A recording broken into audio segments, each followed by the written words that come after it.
Hey, welcome back to the Walking with Jaguars podcast. I am your host, Matt Blanco, and today we are here with Markos Sikiotis. He is a Bitcoiner, he is an ayahuasca dietero, he is a Jail Island, Australia escapee. He's Survivor. also my best mate, and I guess like to some degree, like kind of like my protege a little bit, you know. Um, we've been friends for a long time, but I had the opportunity to kind of pull him out of Sydney and bring him to Peru and show him the wonderful world that I live in. And ever since, he's been ride or die, uh, you know, running the mission. So, yeah, if there's anything you want to say, like just how you would describe yourself, other than what I said, feel free. Oh goodness.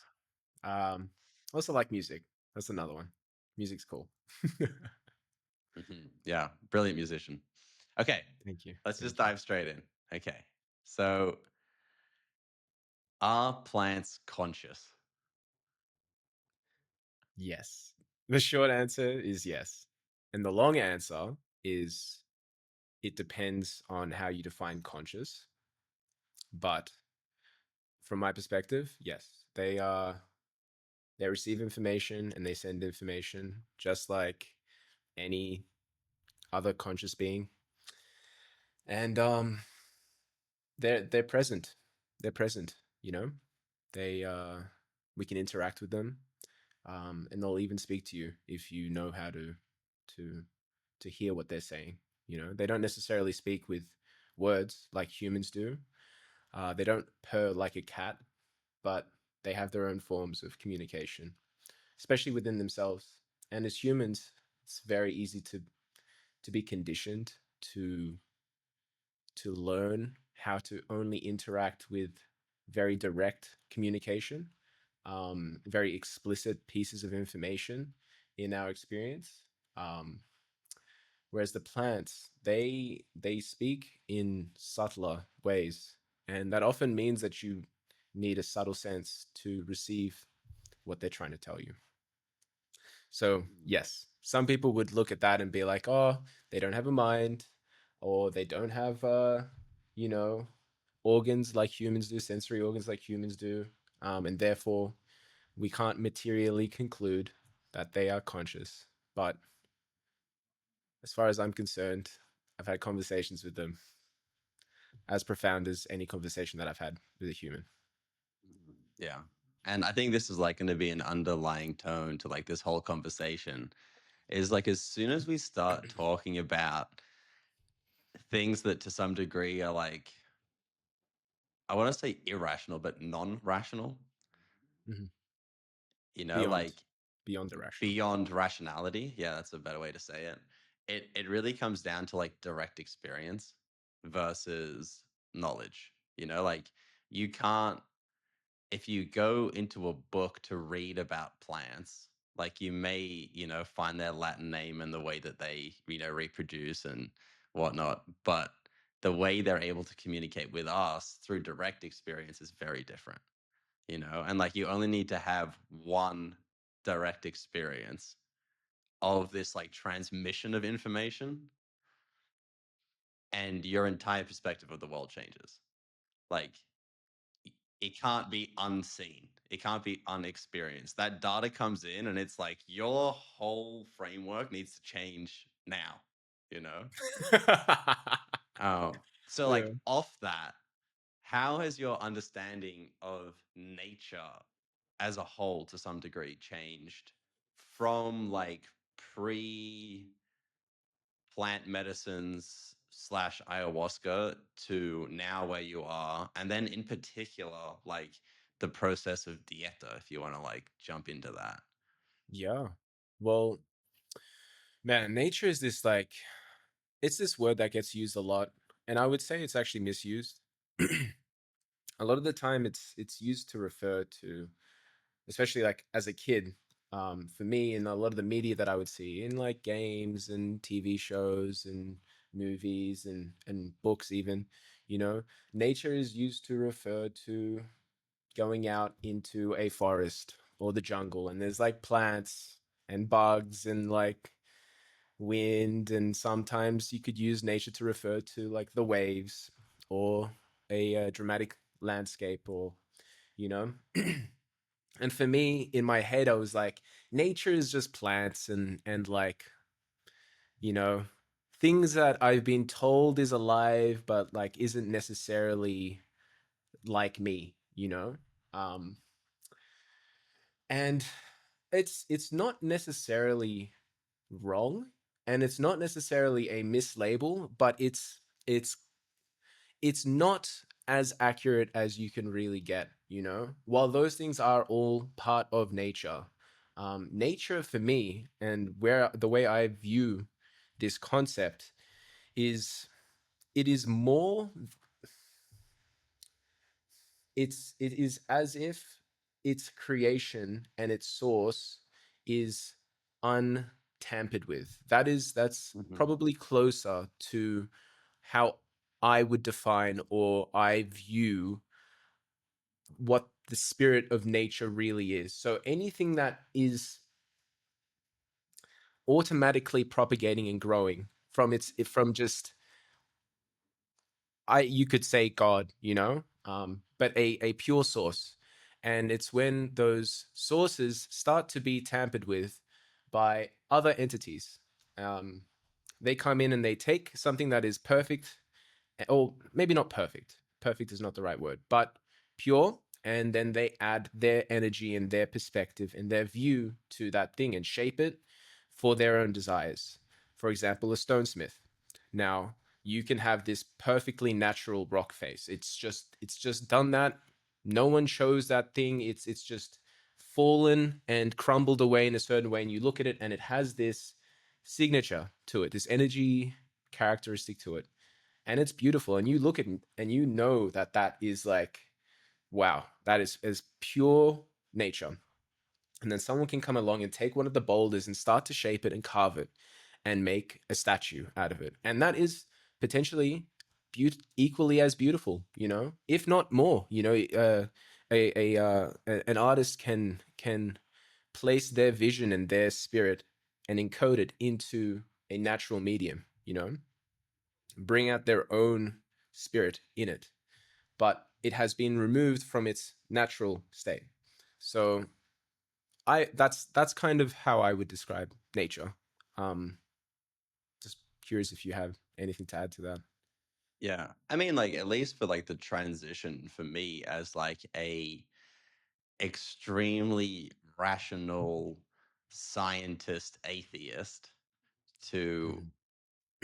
the the person I am today, like nature to some degree was just like a backdrop, like That's it true. was just around, Mhm. and like now it's actually reality, you know? And Mhm. like nature in itself is connected to everything else. Whereas like when we take like the artificial matrix of a city, you know, it Mhm. isn't like everything is communicating. It's almost like a dead zone. And you see this Separate. like when you grow wheat in like a monoculture.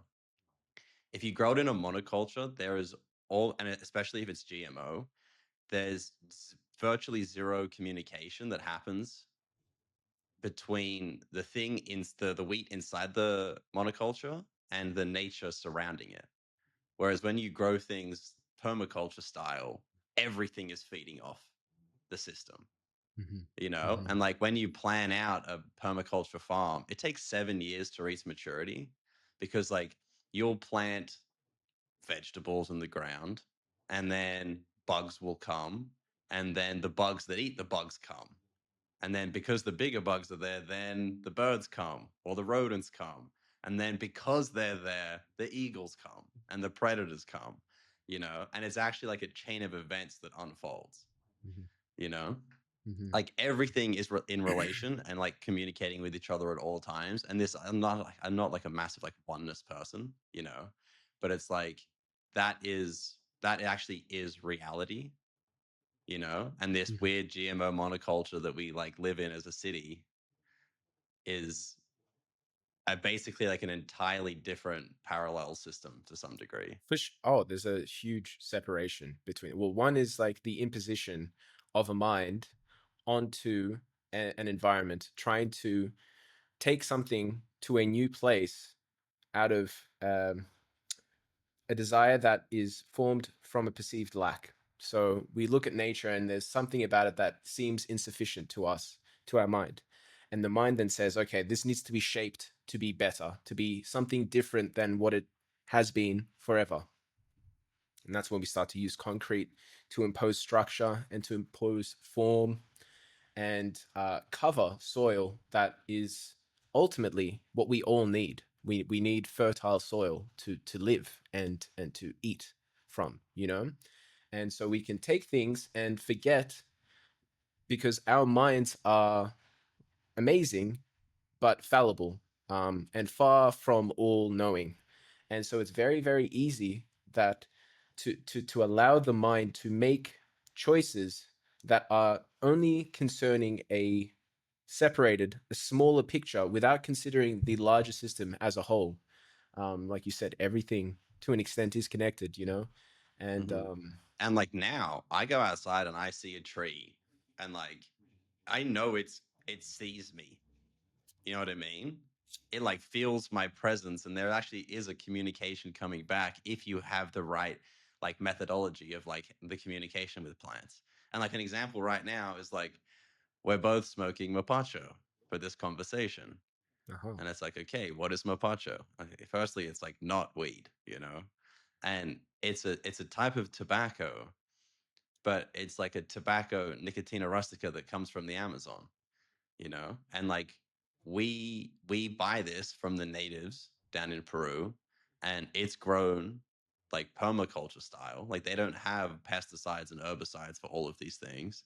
And then it's like cured naturally as well, right? And then when we look at like tobacco in the modern world, it's like full of chemicals. It's GMO. It's like the spirit is completely taken out of it. Mhm. But like Mopacho, it is a bridge, like you smoke Mopacho and it carries your prayers. It helps you connect to the plant spirits. It's the thing that you donate. Like if you go out and you wild harvest something, there's always a relationship there. You don't just go out and just like completely destroy a plant and strip everything off it. Mhm. Like it's a living being. Like you go and take what you need and you give it tobacco, you know? Like Mhm. it's alive, it's responding. Absolutely. And I think that's something that's like dramatically been lost in the way that we live our lives now. And that's also something that really drew me to ayahuasca in the beginning, Mhm. where I was listening to people talking about ayahuasca and they would ask like the indigenous, like, how did you work this out? And they were like, the plants told us. And from my little atheist perspective, I was like, this doesn't make any sense, you Mhm. know? And now it's Mhm. like, well, that's obviously the solution. Oh, 100%. I mean, like when you look at a plant and you can, for example, coffee. It's a it's an example that I'd like to use when I'm speaking to people that don't really have much that don't have a very deep understanding of the variety of plant spirits that there are out there to connect with. Coffee is everyone really to an extent understands coffee. You know, it's very, very, especially in the West, it's widely used, and I would also kind of label it as misused to an extent. But everyone has some understanding of coffee. Um, when you sit with it, you create a brew, and there are different ways to create the brew. And every time you make a change to that brewing process, there's a difference in the outcome of the creation that's made. Sitting and drinking that brew, connecting with it. Some people have very, very strong experiences with that. Um, there's a some form of exchange, an information exchange. You know, some people will say it energizes them. Some people will say that it awakens, makes them more aware. Some people say it clears their mind. Some people say it makes them paranoid. You know, and I would suggest that in a way that one human might have um, differing differing effects on differing people. That same spirit, that coffee, has a different effect on different people, and then you can look and say, oh well, it's based on, you know, their body type and the chemical receptors in their brain and their gut biome and all these things. And you can do the same thing with humans. You can say, oh, this kind of personality type matches with that personality type and might create frustration, whereas these people might get along. You know, you can break those down and create material explanations for the outcomes that a meeting of two spirits create. But ultimately, it is two spirits meeting, creating a unique conversation, is how I would describe that. An interaction, uh, information being shared either way. Yeah, I kind of strayed a little bit there. Yeah. But like, yeah, but like, I think what you're getting at here is once your understanding of nature expands to what I would say is a truer reality, which you Mhm. can only really get through direct experience to some degree, you do begin to realize that your relationship with the plants is no different than with a person, you Exactly. know? And Exactly. like we look at tobacco, for example, and people are like, oh, if you smoke tobacco, you get lung cancer, right? And it's like, okay, like, what if we expand out and we look at our relationship to a spirit as if it was a person? Okay, Hmm. is the tobacco that you get like come from a good place with good energy? Was it grown in an environment that it wants to be in? Was it treated with respect throughout the process before it even got to you? And then once it gets to you, do you do you abuse it? Is it a friend? Like people are like, "Oh, I need to quit." You know, like this thing is bad and they have this like weird parasitic energy in this relationship, Hmm. you Hmm. know? And if you like abuse a person for 50 years, at some point they're going to be like, "You need to fucking back up." You 100%. know? And the 100%. plants are no different. But if you like treat it with respect and like in its sacred nature and like you make offerings and like you have a really balanced relationship with it, and that also includes you taking time away and observing your relationship with these things. You know, Hmm. like we also need perspective. The same in relationships with people. Like that's how you keep everything in good relations. Absolutely. I mean, we need to learn. Um, we need to learn about other beings. That's, and I guess that would, you could use that to kind of define what like a good relationship is like a relationship where you understand the other being, what they like, what they don't like, how they want to be respected, how they want to be spoken to, how they want to be held, and how often they want to connect with you. All of these things are very, very important. And I really like kind of how you brought up the idea of like mistreating a person for 50 years, you know. And I you could very, very easily just call that a toxic relationship, you know. You're in relationship with someone and consistently not meeting them the way that they wish to be met, and that is not beneficial for anyone, any of the parties. No one receives uh some you might be like potentially like parasitizing and trying to extract from that person, but on another level there is a part of you that is also being hurt as well from the harming of another being. And it goes the same way with Mapacho. If you are over using it, you're meeting it too often, or you're using it out of habit, you're using it unconsciously, you are connecting with it um, to find a sense of safety or familiarity. All of these things, we can treat humans the exact same way, or food, or Mm-hmm. TV shows, or partying, and all of these things. Our relationship with that specific, you could use it use the word concept or idea, but I like to use the word spirit, the spirit of a specific entity, you know. We can learn how to interact with them in a way that they want to be interacted with and a way that we wish to interact with them, and that's Mm-hmm. the relationship that we develop. Mm-hmm. Mm-hmm. And I think there's something here as well about like how in the current modern world that we have access to everything. like all these medicines, all these Different. plants, but we have none of the people who hold the wisdom around how to use them correctly, or like at least very few. So, like, as an Mm-hmm. example, I've lived in a house where, and to some degree, so the bigger the spirit, the bigger the consequences are for misusing it as well, right? Yeah. So Yes. when we're talking about what ends up as a cigarette of like these insanely processed, chemical ridden like forms of tobacco, right? Like the spirit is basically gone at that point. The thing with Mapacho is like this spirit is here. And like if you cross the spirit, like you will get feedback almost immediately.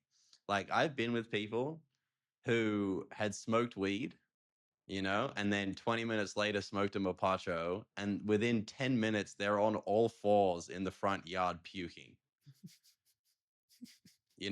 like, and Mm-hmm. that's the spirit being like, you mistreated this situation, this relationship. 100%. And then Yeah. like we talk about ayahuasca, and it's like the ceremony for ayahuasca is so sacred.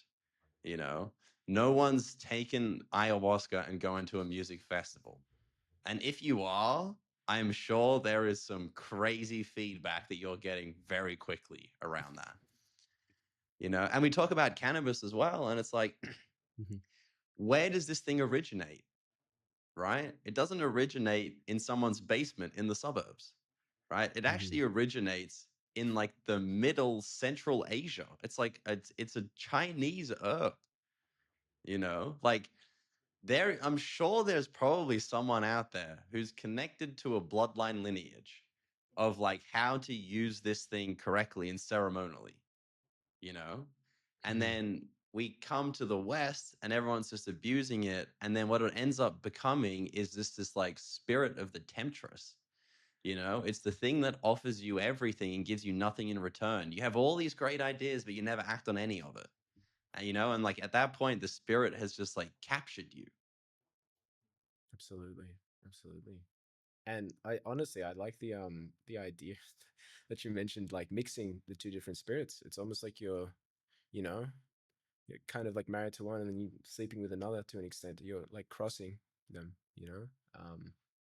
A lot of these big spirits, they can be possessive. They don't really like to be shared. And this is when I say shared, they don't like to share the relationship. And these are one of the things that I notice about marijuana is it starts to kick out a lot of things from your experience, especially when you surround yourself with it, and it really, really digs itself into your life. Um, at least speaking from my own experience of past use, I no longer. I will smoke sometimes, but it's not something that I ever look for. If I was ever offered potentially, but it's not. That's where my relationship is with that spirit at the moment.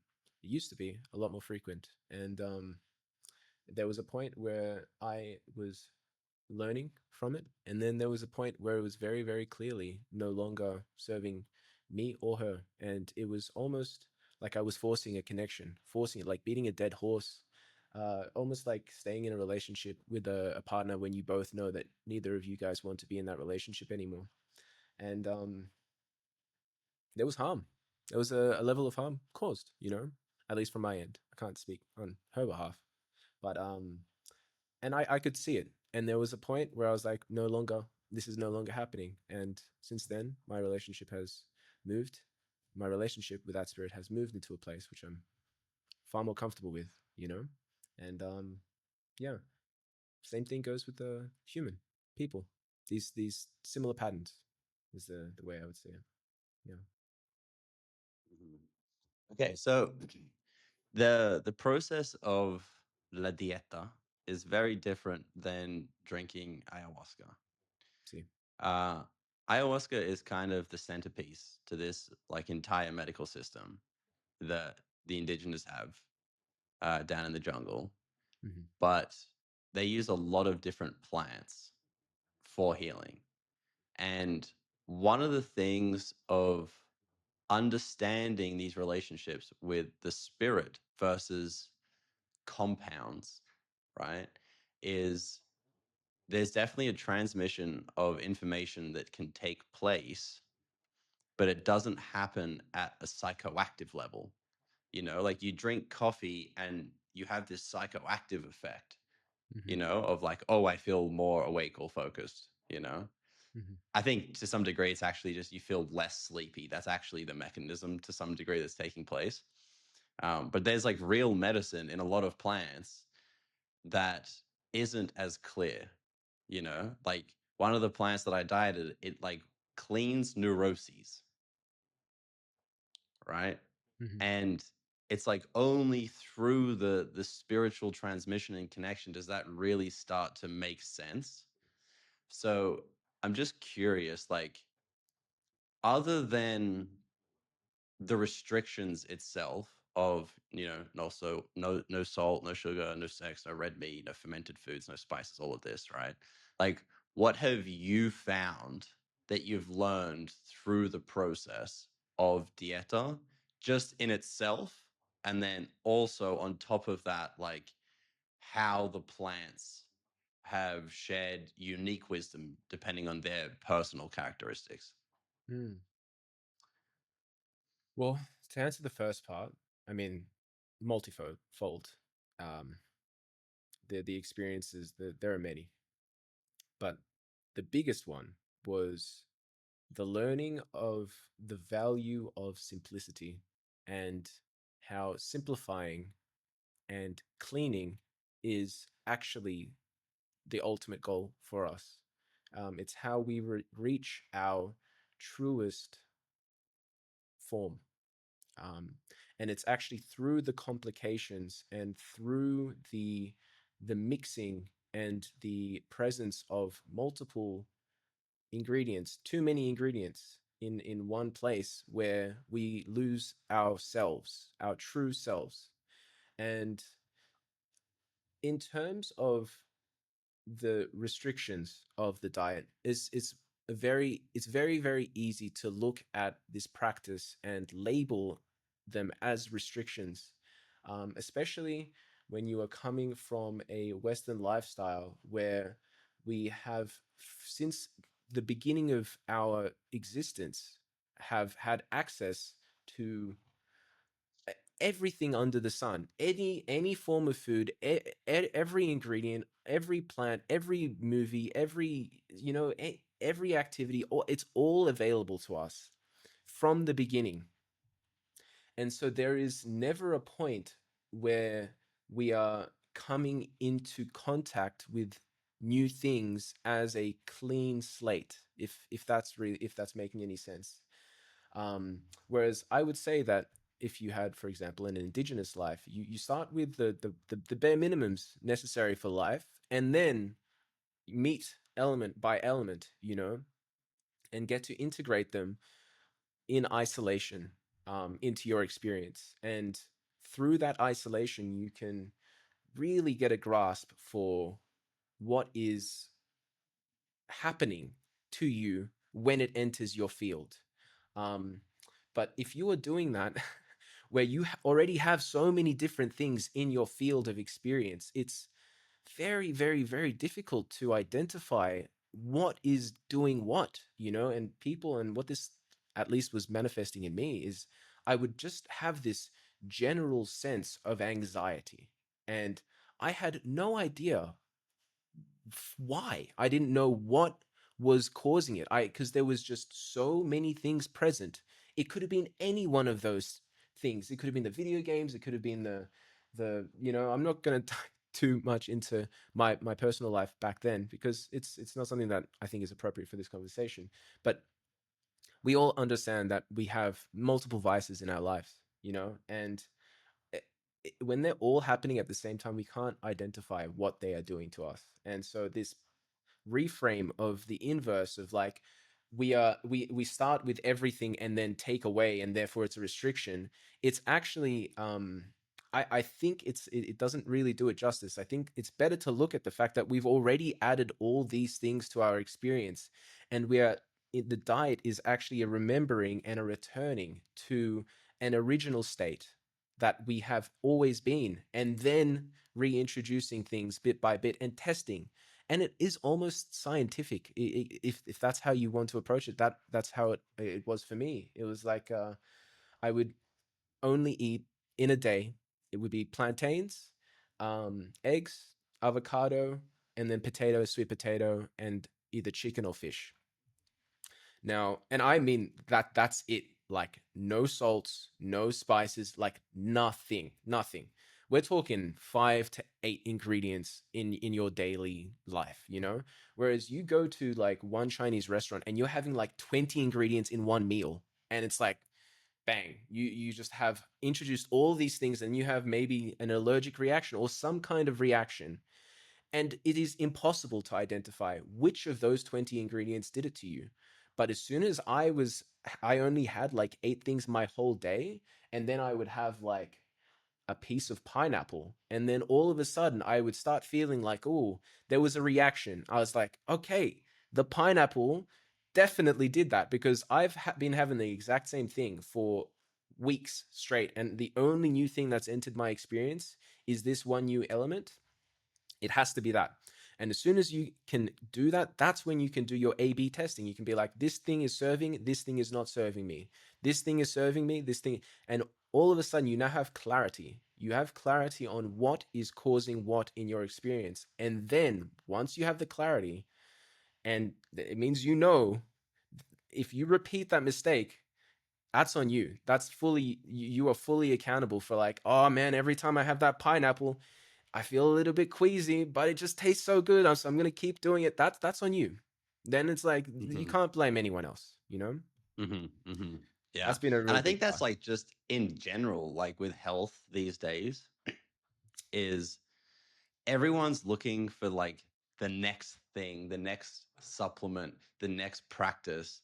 It's like I wake up, I have my electrolytes and my coffee and I like all these supplements, and then I go and do my work like 9 to 5, crunch it out all day. Then I like treat myself really good, so then I go and do like sauna and ice bath and yoga after work. And it's like a lot of the time, like what actually like the people need the most is just nothing. It's like, when was the last time you just like sat at home in the dark for an hour? And I'm not talking like you got to sit there in like lotus meditation, but it's like just sit there with nothing to do. Hmm. Like Hmm. we're all filling our like every second of the day. And like even if you fill it with things that are healthy, right? It's like you still don't know if they're healthy. Like, how many people are out there who are cold plunging, who are, like, adrenals are fucked, and it's just making them so much worse. But it's like a band aid solution on the anxiety they feel. But then the very next day, all the anxiety's back, 100%. you And know? they're also not you. Those things are external elements, you know? So they might even be healthy, but like what is it what is it like to be you? What is it like to not have anything present and just be yourself in the moment? These are very important things that the diet teaches, you know? For sure. And that was a massive piece. Like, I got out of my last diet where I was like, okay, like, I'm eating like perfect. You know what I mean? I'm like doing everything perfect in like the restriction side of things or the simplification side of things. But it was like, no, like you need to be more peaceful, you know? Hmm. Like I was still doing the dieta, but I was like still working all the time and like trying to get shit done and like make things happen in my life. And like, not that those things are wrong, but it's like they weren't created from a place of peace. Hmm. You know, like peace comes first. It's like you have peace and then you act. You know, Absolutely. like you Absolutely. can't try to find peace through the action. Absolutely. Absolutely. Yeah. I mean, such a big part of this journey, at least for me, is this endeavor to like know thyself, you know, to really witness and to turn my attention and my awareness inwards and to see, understand and develop my relationship with myself. And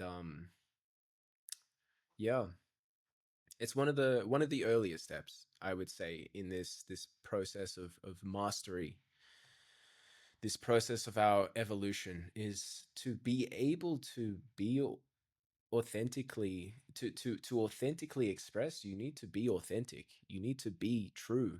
And that process of becoming true, I would say, is to identify what is actually not you, what is not truly you, what is not true, and not necessarily eliminating those from your experience, but being aware that this thing is not me and this thing is me, and then have, with that awareness, that's when that's when, first of all, you realize there's a relationship.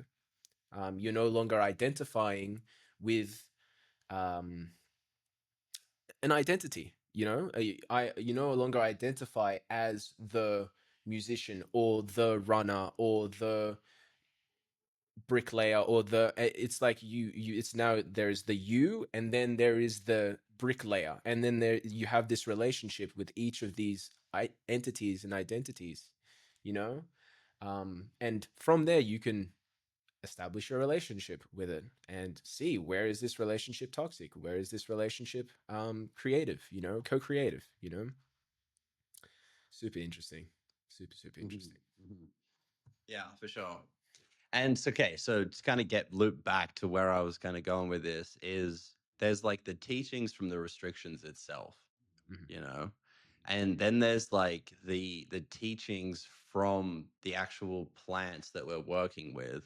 Now, I Mhm. don't want you to like out your plants, because like it's kind of something sacred that's not meant to be like, in the public eye.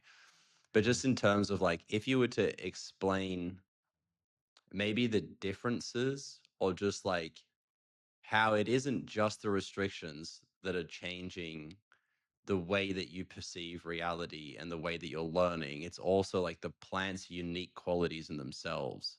Is there Mhm. any way that you could like expand on that? Okay. Well, yes, the obvious one that comes to mind was the first plant that well, it wasn't actually the first plant that I dieted with, but it was the first plant that I had a long-term diet with.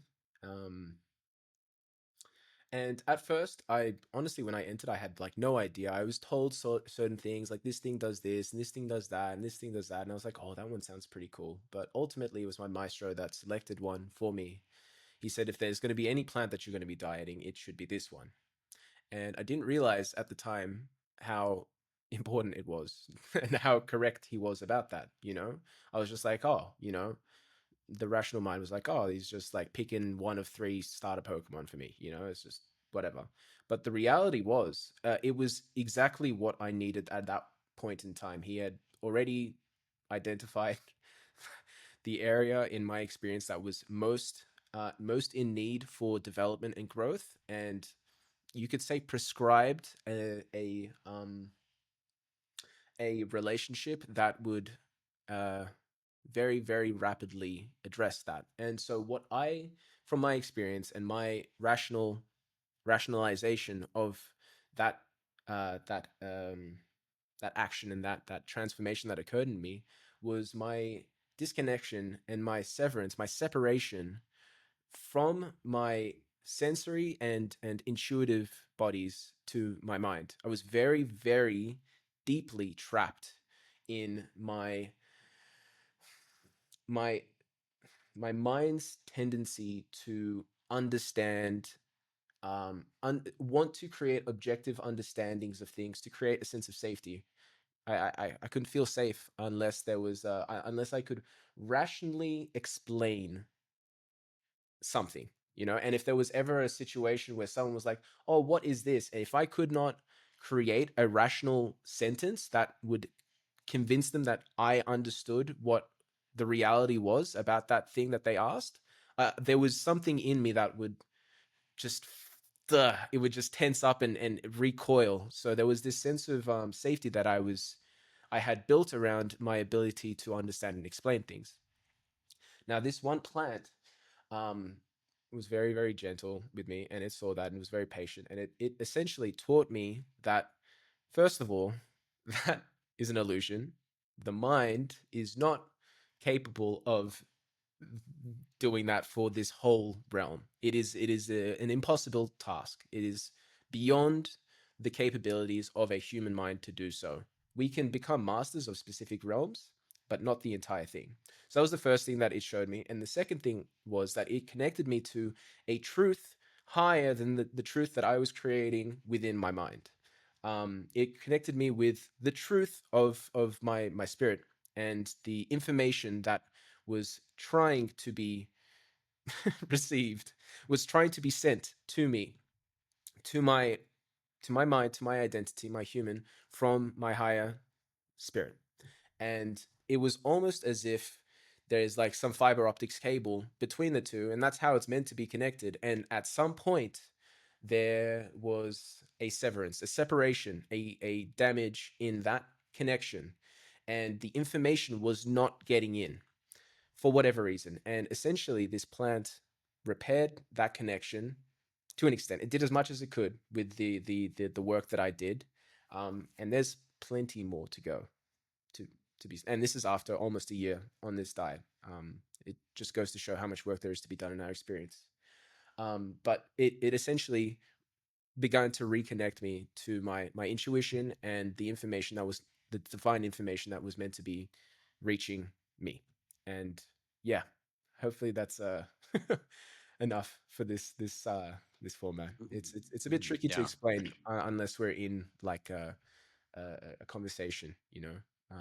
They're very difficult things to put into words. Yeah. And it's the same way, like when we look at the plants, like we can look at people, as well. Like everyone is like a master at something to some degree, you Hmm. know? It's like, oh, this person is the master carpenter. This person is the master marketer, And how the plants work is like they've just acquired knowledge throughout their lifespans, you know? And they have like a mother consciousness, the same way that like we have a consciousness, and they may be the masters of certain realms, and masters of certain things. Like some plant spirits, like they can repair like fertility, or like sexual energy, other ones, they work on the heart, both physically and like emotionally. Like, can you find like that love? Other ones work on the mind, like help you find that peace. So there's like the process of dieta is like the thing that makes you raw. When there's nothing to grab onto and nothing to diffuse the energy that builds up inside of you, you're like present for it. And then it's almost like these different plans, they kind of like take that rawness and they focus it into their place of mastery, be it they like open the mind or they open the heart. Hmm. Hmm. So I love that you brought up Pokemon as well, just because it's such a funny metaphor for this whole process. Where when I was a kid, Pokemon was just like, I was obsessed. The idea of like having these cool, like, allies that I like went through life with. It was like my only dream in life was that Pokemon was real, you know? Yeah, And then totally. I'm like 23 years old and I open my first dieta and then I realize like, oh, that actually like is real.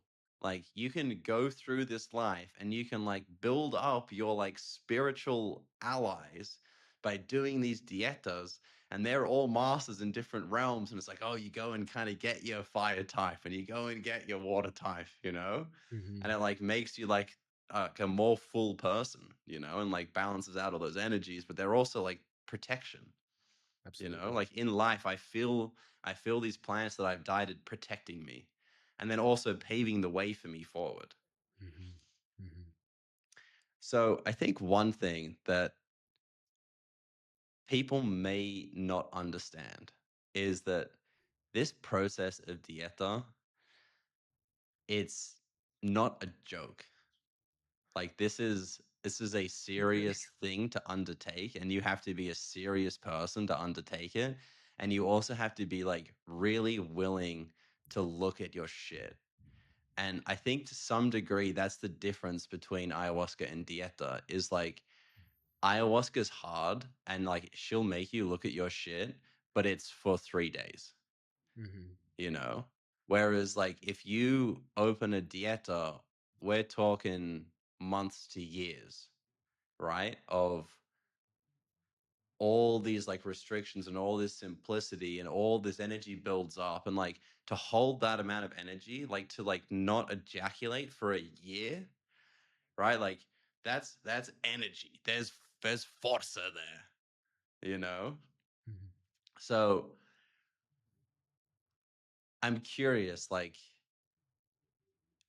from your perspective, like is dieta something to be taken lightly?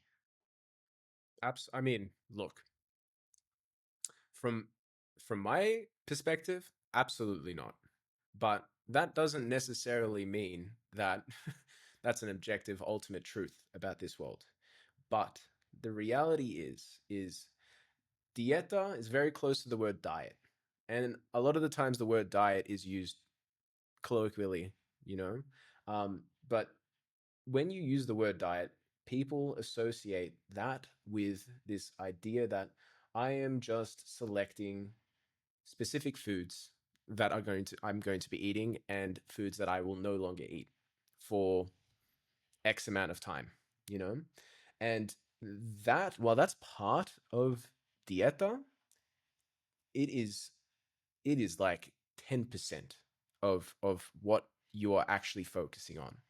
Dieta is quite literally your entire experience. And when you are in this dieta, it's like every single aspect is trying to show you where it's at and where it needs to be cleaned and where it needs work, you know? And,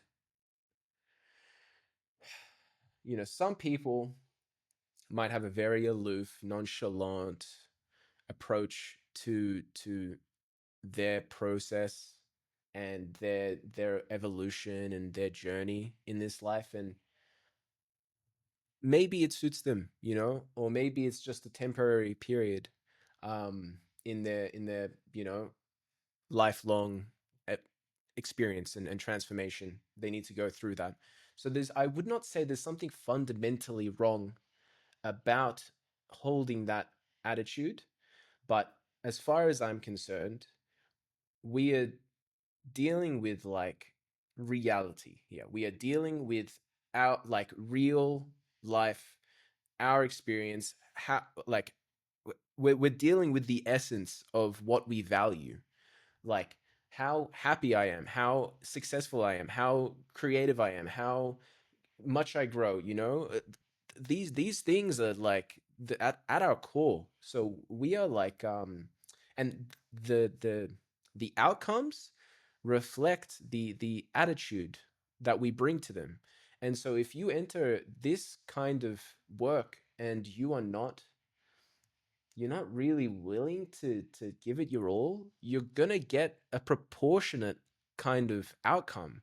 And if you're there and you're like, you know what, like they told me not to use salt, but like I don't really like pasta without salt, so I'm just gonna put like a little bit in the water because it just tastes a little bit better, and hopefully like the plants won't mind. And if that's the kind of like attitude that you bring, like that's the kind of that's just gonna be reflected right back at you. Like what I just shared about repairing my connection to my higher self.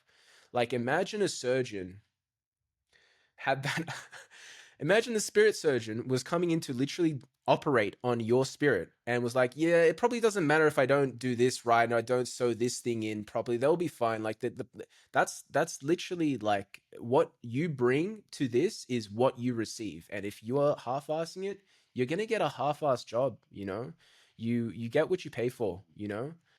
Oh yeah, I love that metaphor of like the surgeon working on you, because like these plants, they are surgeons, in the greatest multidimensional sense.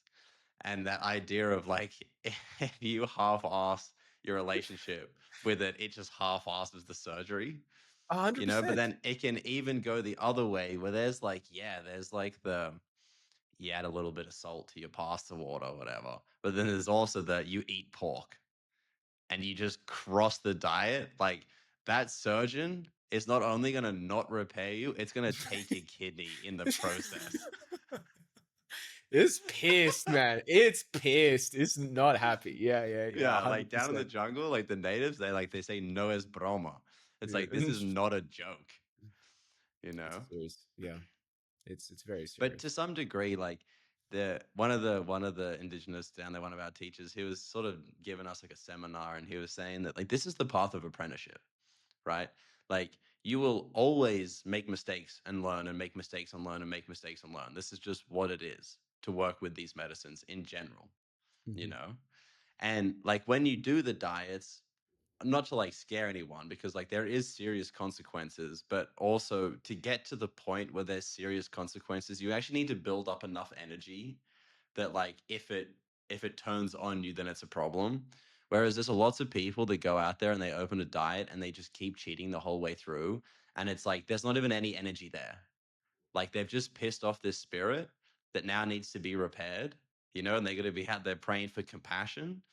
But it's like if you actually go a long way on this path, like the consequences of not walking the path correctly only increase over time, you know, to the point where people cross a diet and they die. Depending on the size of the spirit, like you mentioned earlier on in the podcast. Mhm, mhm. Yeah, and like no one's going to give you no. I mean, I hope no maestro out there would give you a diet like that on your first one, because like everyone learns, you know, like for every day I'm on diet, I get better at dieting. That's just what it is. Hmm. Okay, so switching gears a little bit. So, one thing that comes up a lot in ayahuasca ceremonies is the exploration of polarity. Hmm. So, I'm curious how your understanding of like good and evil and light and dark has changed from walking this path. Mm. Well, these are like very they're deep concepts, you know? They're like everyone has their relationship with this concept of like good, bad, light, dark. They're like, and over our lives they evolve. But I remember being a kid, you know, and just like watching a cartoon show and they're talking about the light and the dark, and it's like kids know that intuitively, like they understand what that is. And we all have like this deep awareness, you know, even from a very young age. They're core concepts. Um and yeah, it changes. I've had many evolutions, many steps, and many, you know, iterations on my perspective, especially like coming from a mind that wants to rationalize things and wants to be able to like again explain and share information. um Light and dark, the way I view it now, I won't go into all my past thoughts, you know, because we'll just be here forever, but the way I view it now, there is a source of creation, a source of that is a source that drives the evolution of reality, and that is the light. That is what is the origin of everything that exists in this realm and all realms. And the dark is it is this entity, this energy of not willing to acknowledge that light. It is an absence of that light. And what that means is when that source of growth and goodness and existence is absent, it you automatically start to decay. You enter this state of decomposition because the foundations of existence is now no longer present. in order to continue to exist in that state, you need to then harvest that energy, that creation, that force from something else. And ultimately, I would say it is this awareness and this understanding and this acceptance and this love of the force that is creating. It requires a level of humility, a it's a deeply humbling, it's a deeply humbling awareness to know that there is a higher, something beyond you that is, it is very hard to put into words, you know. And that refusal to sit in that humility creates this like dynamic where you need to harm others in order to continue to exist, rather than this intuitive knowing that we are all being created by something beyond us. So that's how I perceive the light and the dark right now. The good versus all, good versus evil. I would also talk about good versus bad. You know, these are, it used to be on, for me as a younger child, it was just like good and bad, and good and evil. They're almost like synonymous with each other, with the light and the dark, and they seemed a lot more objective, you know. But one of the things that I'm realizing is that good and bad, they're really just like, I like and I don't like, you know. And what I mean by that is that they are, uh, they originate from a perspective. There is a and from my perspective, this thing is good or this thing is bad. And from your perspective, that may not be the truth, you know. But in terms of the light and the dark, that is something that is a little bit more objective. It's beyond necessarily our individual selves. It's something that's kind of self-evident in existence. Mhm, mhm. Yeah. I mean, like me personally, I would still to some degree leave like good and bad almost parallel with light or dark. Right and wrong, just because words are important to some degree, at least for They're very important. my own understanding. Because like, what's right and wrong, it very much depends on, I guess, to some degree, like where you want to go and what you want to do. You know, like if you Yeah. want to build a personal brand on social media, the right thing to do is to post on social media.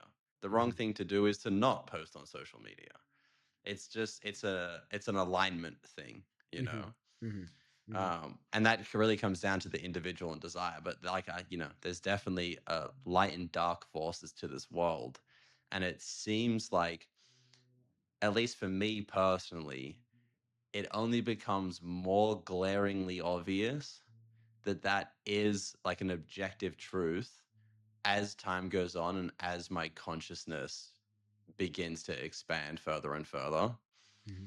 And I had a teacher, and she said to me very early on this path, was like, I drank medicine and I was just like super psyched, like all these like intuitions and insights and this that. And then at the end of the ceremony, or like the next day, I'm like calling all my friends. I'm like, oh yeah, this, you know. And she was like, you need to be so careful who you share your medicine with, you know, because we build up this tank of like medicine, of light, of this like Hmm. prayer, this connection to creator. Hmm. And it's so easy to dissipate that energy by sharing it out to everyone. And then it almost gets parasitic at some point where 100%. people want to feed off your light, and you can feel that. And like someone will come to you and they'll like ask for wisdom, you know, or like you'll share your wisdom with them, and then they won't take any action on it. They make zero change in their life, but then they'll come back around a month later or whatever it is, and they'll come and like want the next hit of like make me feel good, tell me what to do, but then they never act on it again, Yeah. right? Yeah. And it just becomes completely parasitic. Toxic relationship. Yeah, for Yeah, sure. It for circles sure. back to what we were talking about in the past. We can Hmm. also be mistreated and abused by other spirits. And it's yeah. That's how it goes. Yeah. Yeah. And then when we're also looking at like, you know, ayahuasca herself, like she goes light, she goes dark. You know what I mean? She's like the experience goes light and dark, but the expanse of her power goes light and dark. You know, like people want to come and drink ayahuasca, but you have to be so careful who you go and sit with because like the world of magic is so much more real than you could ever imagine. And there's really people out there that are like Dumbledore. They're like Yoda. You know, they hold the medicine at such a high level in the light. And then there's the other side of like the Brujos and the Brujas and the Voldemorts and the Darth Vaders. And they're all out there super high level in the dark, you 100%. know? 100%. And you have to be so careful navigating this as you come into the space because it isn't like the Darth Vader people are dressed like Darth Vader. Well, they They might look be exactly the same and they sometimes. smile at you Yeah. sometimes, you know? And you can like there's problems. Like if you imagine you're in Star Wars or you're in Harry Potter and you're trying to go up against Darth Vader or Voldemort and you literally just bought your wand, you're done for, you know? So Like true. this is real. This is Mhm, real, you mhm, know? And mhm. part of me is like I've reached like certain levels now like in the medicine path and I'm like, "Oh, like this is getting intense." You know what I mean? Do I really want to keep going down this path? Do I really want to apprentice? Do I really want to become a curandero? But the thing is, it's like this is reality. So it's like either you can like, get But strong and like sharpen up and learn how to protect yourself and the people around you and also heal the people around you, or you're just susceptible to all of it, you bury your head in know? the sand and become a victim. Yeah. Exactly, Yeah. and there's like the fucking dark forces out there, the governments, the fucking secret agencies and all this shit and the secret societies that are like preying against humanity, trying to like lower the population of the world. Yeah. That's real, Yeah. you know? Yeah. And Yeah. like if you have to see it. If you don't see it, you cannot future proof like your life or your bloodline and like keep the people that you love protected. Yeah. Yeah. Natural selection. And it's all permission based, right? Because we all have options. It's not that we do not have this ability to choose the route that empowers us and embodies us, or the route that makes us gives us a sense of security and safety, um, but will take our autonomy away. We have these choices, and they have very real consequences. It's not just the dieta where your choices matter. This is real life. Everything has an outcome, and it's what the outcomes are determined from the source of the choice. The source of the creation itself is what will manifest the the reality, the present reality. So this is I guess not so much of a warning, but this is where you should be like making choices to manifest what you want to experience. Uh-huh. Uh-huh. And something is just like an energetic principle to some degree that people can just like take and put into their lives immediately and like as a tool for discernment of understanding the reality around them is whenever we're working in the light, it always takes a lot of work to reach a certain level of understanding or insight or power, right? And in the dark, it's you get all the power up front, but then you have to do the bidding of whoever gave you the power, right? So like with the diets, you do these like long diets for many, many years, no salt, no sex, prove that like you have the discipline and the control, and then you get the medicine at the end, you know? So like when we can look at, like the difference between like a curandero and a brujo, like if you're going to go and drink ayahuasca, you need to go and be like, how many diets have you done?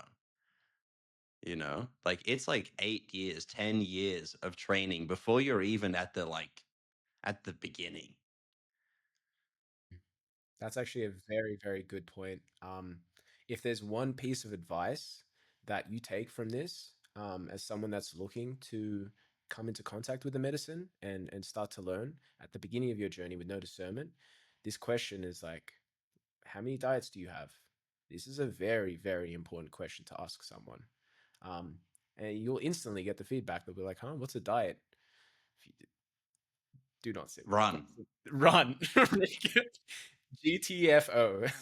Yeah, if you've they say I've drunk ayahuasca 1,000 times, but I've never done a diet, run. It doesn't matter. It's so true, man. It's so true. And that's also like I mean I'm obviously biased, right, to like the Shipibo lineages, but like they're the ones who like really understand the diet and really put the work in. Like the Brazilians and the Colombians, like they have their own medicine, but like they don't really diet. They don't really have the connection with the plants. Yeah. Yeah. And like we've been in ceremonies before, and like I'll talk to the curandero after ceremony, and like we're in a maloca that like a Brazilian has used previously. He's just like, I spent the whole fucking night cleaning the space. Yeah. It's like Shipibo is the way. Mhm. There is a serious sense of devotion necessary and dedication to work with the plants and to diet. And if you are that, for me, it's a proof of work, right? We're gonna touch a little bit on like the Bitcoin, terminology here, but we'll save that for another conversation. But evidence of work is very, very important for your discernment. You know, if this person's like, yeah, I can do this, and that, and they have literally nothing to show for it, how can you trust that? How can it's like it is so, so important to have some form of evidence that something is possible or something has been done in order for you to seriously let that into your head, or you're just willing to let lies and illusions just fill your belief system, and then you're like floating in cloud nine and nothing is real because there is nothing rooting you to reality in terms of what you will take as a truth, you know um so yeah, it's a big piece of it. And even just to like expand for like real world examples to some degree, right? It's like you start a business, right? And it's like grassroots and you grow it from the ground up and you like work your heart out and you earn every single piece of it. You know what I mean? Like you get the payout at 5 years or 10 years. Whereas like the other side is like you're a politician, you just get put into this status, like into this power, and you've done no work to get there other than like talk shit, you know? And like now you're at the bidding of all the fucking companies who have made the money, you know? Same shit. Like everyone has to earn every single piece of it, you know? Otherwise it's a house of cards and they can't be trusted.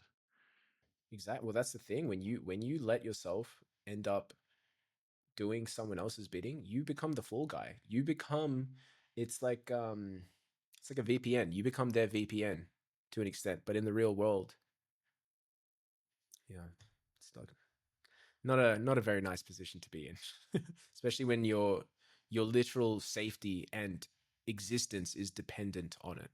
And if you make choices that build your source of income and existence, your source of food on that kind of practice, you're doomed. You are doomed. You have built yourself into a hole where you have no say in anything. You are you're someone else's robotic hands, and so you've voided your ability to even get yourself out of the hole because it's their choice whether you get out of the hole or not, and they would never want you out of that place. Mhm. Another great example, I think, is people who are like professors at universities in business, and they've like never actually been in the free market. They've never actually grown a company. They're purely like theoretical people in like a position of power. Brujo. You know what I mean? Yeah. Like, Yeah. if you haven't earned it and you don't have the direct experience, and it's the same way, like, if you're just playing these like weird rational games in isolated boxes, like, that's like black magic, you know? It's true. It's absolutely true. Yeah. Okay, so let's change gears into some black magic, but in a bit of a different sense. Um, what are some of the like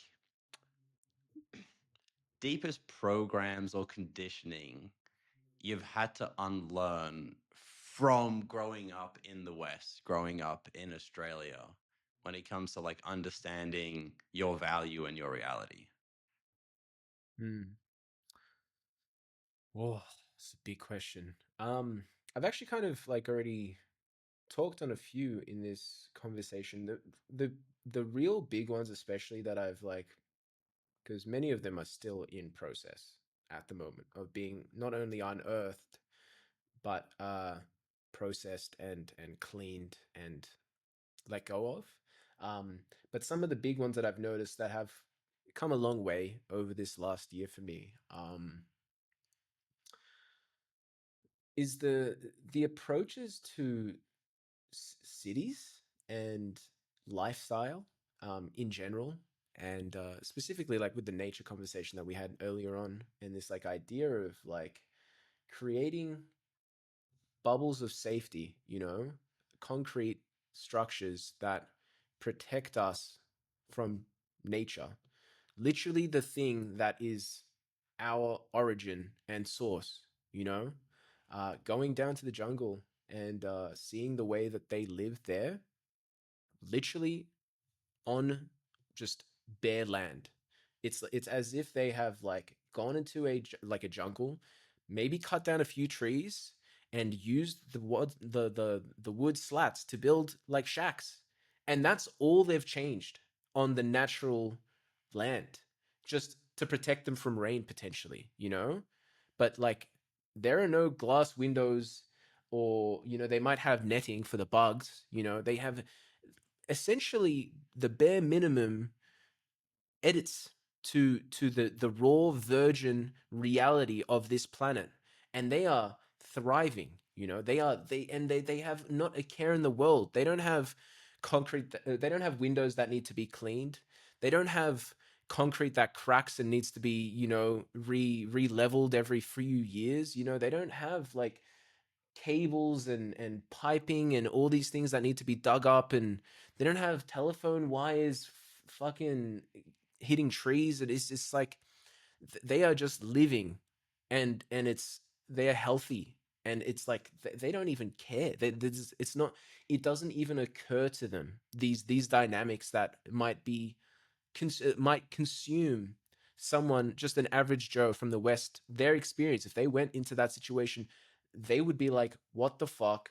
Where are the telephone cables? Where is my hot shower? Where are the windows? Where you wouldn't be able to think about anything else except for the absence of all these like safety nets that we have arbitrarily introduced into like the baseline experience across the board everywhere in the West and many places in the world. Now, yes, these are luxuries, but a big reframing that that occurred for me was like those things were seen as baseline default necessities, and very very quickly I started to realize that they are absolute luxuries. And not only that, as with any luxury, have a significant cost to them as well that are completely we're unconscious to. We are not aware of the cost of these things because they are defaults for us.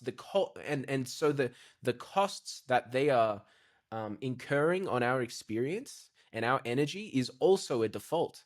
But that's not the truth. That's not the reality. That is not the nature of experience on this planet. That it has just been bit by bit slowly crept into the and introduced into, and I'm saying that with a level of intention.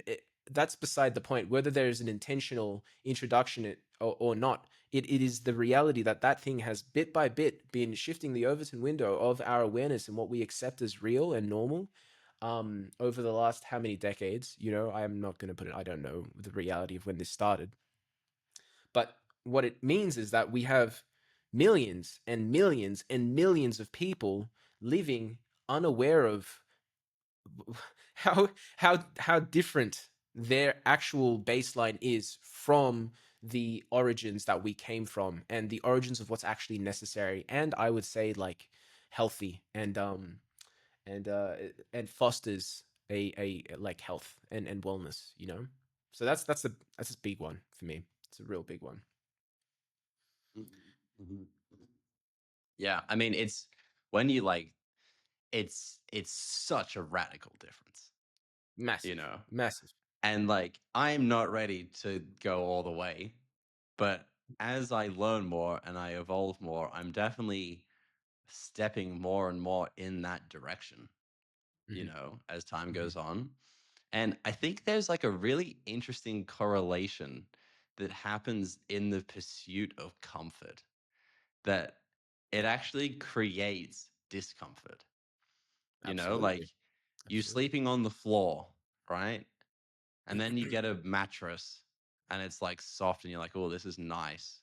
And then you have to get like a softer mattress, because now it's like Slippery slope. you've acclimatized to the level of comfort, so you no longer feel comfortable. And Absolutely. it's like this thing just spirals out of fucking control to the Hmm. point where to feel comfortable, people have to come home and drink 6 beers after work, And that's you know? baseline. That's their baseline. Yeah. Baseline, Yeah. Yeah. Yeah. baseline, Yeah. Yeah. Yeah. Yeah. you know? Yeah. Yeah. Oh man, it's so insidious, dude. The slippery slope. So insidious. Uh-huh. And that's really like what governments are just really doing.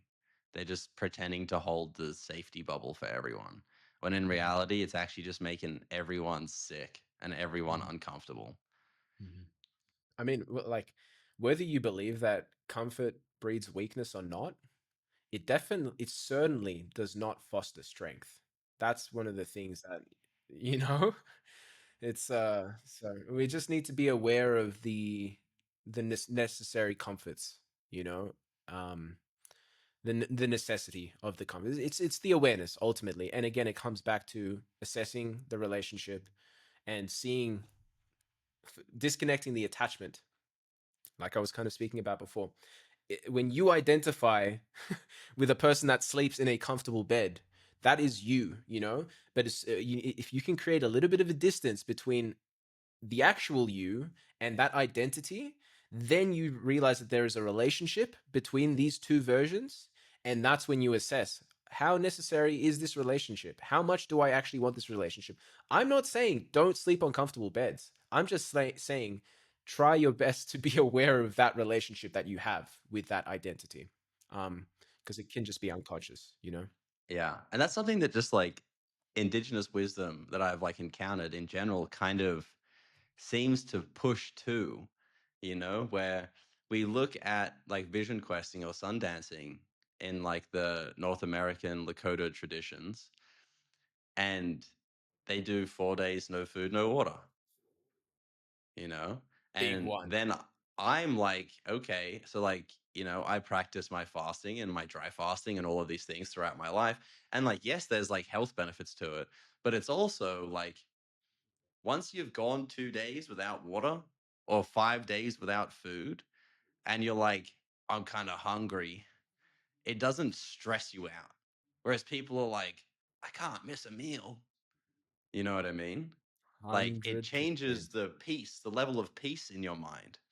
And Hmm. even like when it comes to traveling, there's always cool things to see. But something that I've found that's led to growth, if you're traveling for growth, it's like you're seeking discomfort to some degree. When I Absolutely. lived down in the jungle with the jaguars, right? Epic experience. I'm like walking jaguars on leashes. But when I tell that story to my sister, she doesn't even think the jaguar walking was the cool bit. The cool bit was that I lived in the jungle for 3 months with no running water and no electricity, sleeping on a straw bed, you know? And like now, I feel like I can just be thrown in so many situations and just like be peaceful. You know what I mean? Because of that Mm-hmm. experience, I know what I'm capable of. I know what I've done. I know it's all temporary as well. Uh-huh. Yeah, man. Oh, it's so true, man. It's this is like because that's what I was speaking about. Like, it builds resilience, it builds strength. It also just gives you direct experience is king, direct experience and evidence of your ability to do that, you know? Until you do it, it's not possible. It doesn't even occur to you that you could do it. You might, maybe it does. It's very unlikely that you're thinking about that, you know? But as soon as you do it, you're like, fuck, I actually went 3 days without food.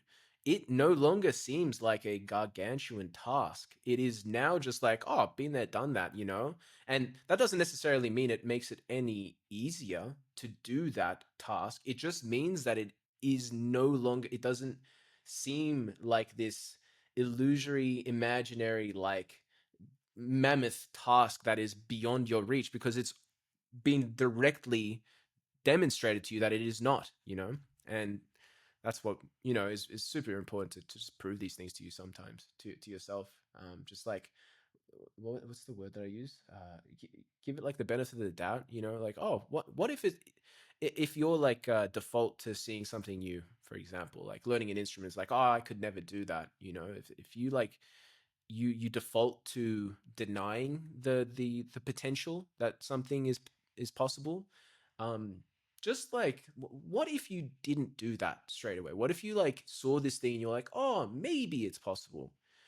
That's like, and then you go a step further and it's like, what if your default was actually assuming that you could do it?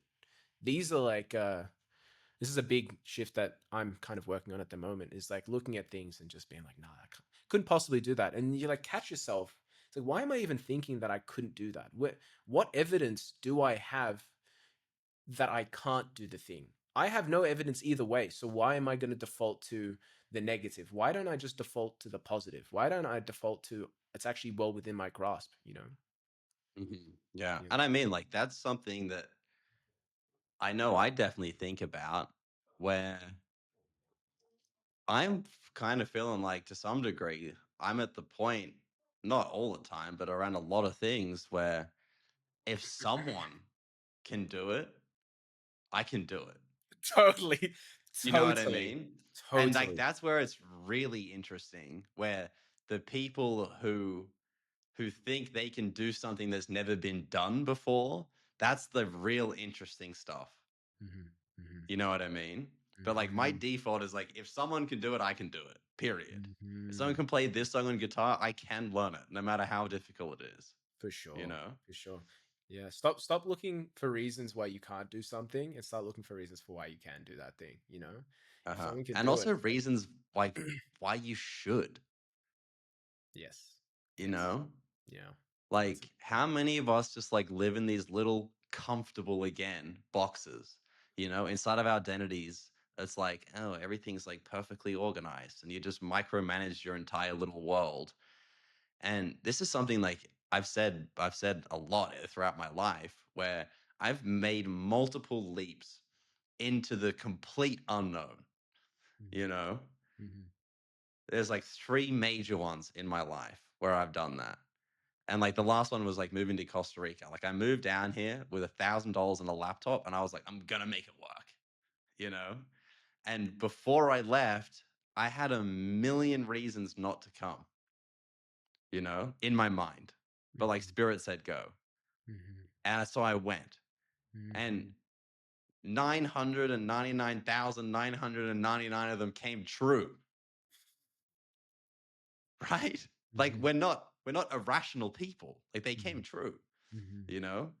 But I didn't see the million beautiful things that would come of it, you know? And you never do until you're there. Because there's too many of them that are possible. So, and also we don't like to hope. Sometimes it's very, very easy to be like, oh, I'm so scared of hoping for something good. in case it doesn't happen, you know? So it's easier to default for just like assuming that the negative's going to happen and then just never kind of venture into that area at all, you know? It's yeah. The it's just fear at the end of the day. Yeah. For sure. And like, what do you allow to be the thing that drives you in life? You know, is it like the pursuit of freedom? Is it the pursuit of love? Is it spirit or is it fear? You know, Consistency and safety and predictability. yeah. And the thing is, it's like there's always a really simple solution. You know, and like it's not simple to actually act on, Mhm. but you have to just dive into the complete unknown. You know, Absolutely. Absolutely. Oh, it's just fun, you know? Within reason, you know. There's like a level of just like absolute recklessness, but even then that serves, you know, that serves many spirits who want that kind of lifetime. But yeah, this is not, it's not telling everyone to just go and fucking jump off a bridge or something like that, see what's gonna happen, you know, but like yeah, but like step by send step. it. Send it exactly. Like Exactly. send it. Like step by step, but like send it. You know what I mean? 100%. 100%. Yeah, for sure. Yeah, Like you got to be brave in this world. absolutely. Absolutely. You got to be brave. And every time I've made that leap into the unknown, it's always benefited my evolution of consciousness at the very least. You know? Absolutely. Oh, absolutely.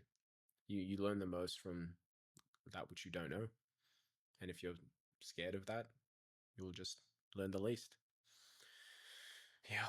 Mhm, Yeah. mhm. Okay. I think I got one last question, and it's kind of like a sidetrack fun question. Mhm. Uh, as a musician, how has your relationship changed with music since being introduced to ayahuasca and like the indigenous ways that they use music? Yeah. Well, when you when you go to a school and you sit in music class and they teach you music is written in 4/4 time, and you've got four beats in a bar, and we've got these notes in the scale, and C major, and you know, band, and in a band you've got flutes and you've got trumpets and you've got clarinets, and it's like very very rigid, and it's not that it doesn't have a place, but it is a very well defined, well structured um, system, and it works and it does its thing, and there's beauty that is found there, but it does not teach you about the infinite possibility of music and frequency and waves. These are, when you have two poles, you have a spectrum. And when you have a spectrum, you have a point on the spectrum. And as soon as you introduce time, you have movement along this spectrum. And as soon as you have movement along this spectrum, you have a wave. This wave is moving up and down. And as soon as you can perceive that movement, that is music to me. That is how I, and it's music and frequency and movement. These words to me are absolutely synonymous. They essentially mean the same thing. You just use them in different contexts based on how specific you're trying to be or the connotations you're trying to add to a sentence. But as far as I'm concerned, music is movement. In once you see the way that an Icaro is constructed, it and you realize that is equally music as a symphony orchestra, you know? It's like, how can these two things be the same thing? They are completely opposite worlds. They are fully opposites from each other. And yet, their essence, they are working within the exact same medium of sound and vibrations. And they have equally different not only experiences, but the outcomes and the transformations and the information that is capable of being transferred by each of these approaches to the same medium is yeah, it's incredible. So sitting with an Icaro and realizing that it is just another form of language. It's a communication, and the medium of communication isn't necessarily words, although words are part of it. It's not specifically the meaning, the definition of these words per se that I am receiving and that is doing something to me. It is the experience of the utterance of those words as a whole, the sound, the tonality, the everything. And it's the same thing with an instrument. It is not just the actual note that is being played and the instrument playing it. It is like the array of dynamics, the speed, the tempo, the volume of the sound, the timbre, it's just the energy that goes behind the words that the words carry, and it is received, and it's like there's a communication at essentially the deepest level, you know. um that's yeah, it's just it really has broadened my horizons on the reality of the communication um that music is capable of, and it's really, yeah, it's super inspiring, super inspiring for me. It's also shown me how powerful our voices are, what these things are capable of doing, you know, what we are capable of externalizing into this world, should we so desire to. It is unbelievable. It is unbelievable what souls are capable of bringing and materializing into this world, you know? And it's just a gift. It's a, yeah, it's a massive gift. Yeah, Hmm. Hmm. Okay. Well, good chat. absolutely, man. Um, Absolutely.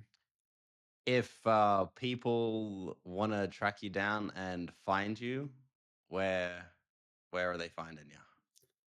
Easiest way would be Instagram. My Twitter handle, my Instagram handle is Magic Markos with a K, both of them, and an O. I think we'll that's the best place to get where I'm uploading some stuff there at the moment. I might branch out into other domains in the future, but that's where I'm located at the moment online. Yeah. Hmm. Yeah, unreal. And I'll put all the links to everything down below as well, so people can find you. Yeah. Yeah. And yeah, I imagine like, me and Marcos will have quite a few more conversations as the podcast progresses. He's like kind of my main dude to spit ideas with in Hmm. the day to day. And I feel like this is like a decent kind of deep dive into some like medicine stuff and some ayahuasca and dieta stuff and a little bit of magic. But there's Hmm. also a lot of depth that we can go into about Lots. things Lots. like Bitcoin and things like living internationally and like game theory and all of this.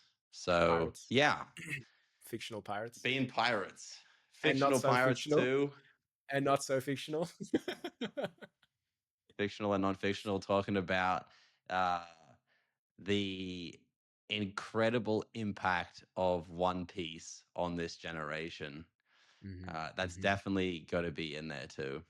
For sure. Um, For sure. so yeah, thanks for coming on. Thanks for supporting the podcast. Thanks for being my best mate.